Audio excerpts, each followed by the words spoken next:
اور اکثر لوگ جو زمین پر آباد ہیں گمراہ ہیں، اگر تم ان کا کہا مان لوگے تو وہ تمہیں اللہ کا رستہ بھلا دیں گے۔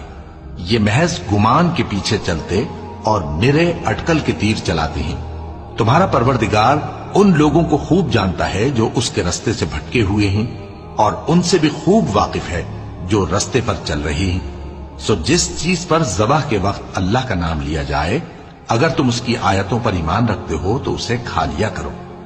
اور سبب کیا ہے کہ جس چیز پر اللہ کا نام لیا جائے تم اسے نہ کھاؤ؟ حالانکہ جو چیزیں اس نے تمہارے لیے حرام ٹھہرا دی ہیں وہ ایک ایک کر کے بیان کر دی ہیں۔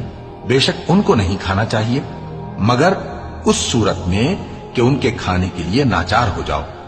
اور بہت سے لوگ بے سمجھے بوجھے اپنے نفس کی خواہشوں سے لوگوں کو بہکا رہے ہیں۔